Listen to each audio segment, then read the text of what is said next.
Yeah, Steph, obviously this is a big opportunity for you guys. How much is the 2020 uh, series against Olympia on your guys' mind, and how much of that is just kind of put away and not thought about? We haven't really brought that up at all as a team. I mean, there's some guys that always have been through that one, but we're a new squad. This is a new opponent. The challenges that we face there still remain. You know that we're fresh out of preseason and they're a little bit into their season, but um, it's the same thing every year. It's difficult, but it's an opportunity, and I think we sense that we have a really good squad this year on paper. We've seen it in preseason and training. We know we're good. We know we have quality. It's just a matter of being able to put it all together. And so obviously there is very precious little time to do so. But we sense an opportunity. So this is a tournament where, there's still a bit of bragging rights in the MLS. Who will be the first one to do it? So I think we have a squad and opportunity, and we know that, and we want to do well. Thank you. Steph, just talk about being at home and how you guys plan to get off to a quick start, with the tie being scoreless. What do you think will be the keys to being able to jump out to that quick start to get you guys out in front?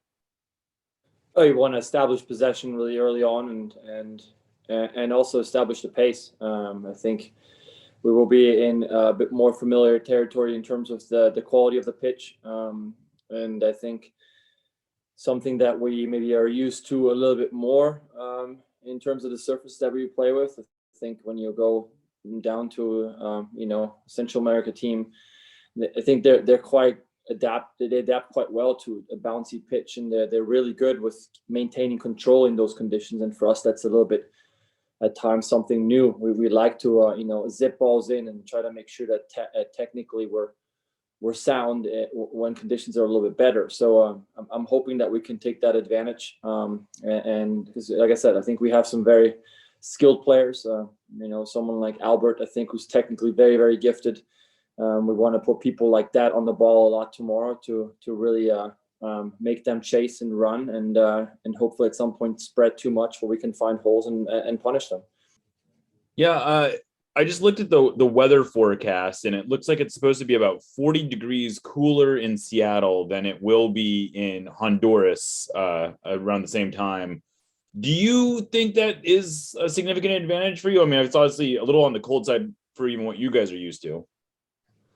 I wouldn't be surprised if it is. I mean, for us, we see this as sometimes a bit of an advantage even in our own league. When we have a team that maybe comes from Dallas or somewhere, from Texas, something like that, where they're not used to the slippery conditions, especially speaking of goalkeepers.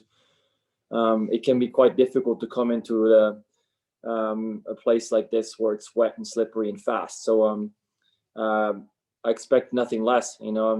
The Honduran side is probably not used to the conditions that they'll face, whether it'll be wet, but obviously also very, very cold. So again, it's something that we have to maybe take advantage of. Can we make them, if they're on the brink of being uncomfortable, can we push it across and make them really uncomfortable, make them struggle, make them not want to be there, not want to play?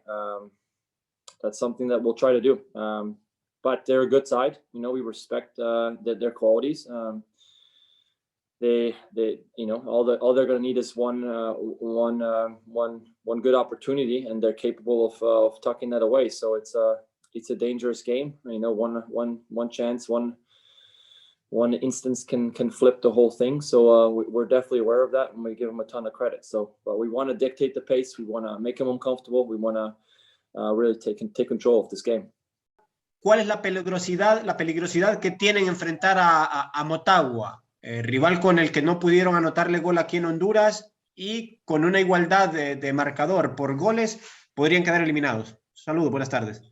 So how dangerous, from your point of view, how dangerous to play Motagua, given that you guys couldn't score over there and just receiving a goal could result in the elimination from the tournament? Yeah, like I said, I mean, one instance in this game, and in general, one instance can flip a whole game. So just because people might think that we're the favorite, we know that they're a very capable side. And like I said, they play very direct as well. So they like to play the ball high upfield, maybe make the defense or the goalkeeper make a mistake and really pounce, press high. They kind of thrive off of that. So we have to be very sharp, because if we give them something like that, that's what they're looking for. And obviously, if we shoot ourselves in the foot, then it's going to be a difficult game to claw back out of. So we know that we need to win. Yes, we would have loved to get a goal down in San Pedro Sula, but didn't happen. So now we know we need to win. With that, we have, I think, our game plan. We know we want to approach this game, on the front foot, but it's also 90 minutes, right? So we don't want to just be too over energetic and kind of leave ourselves exposed, because we don't want to offer them too many chances. So we have 90 minutes. We want to be on the front foot, but it should be a good game.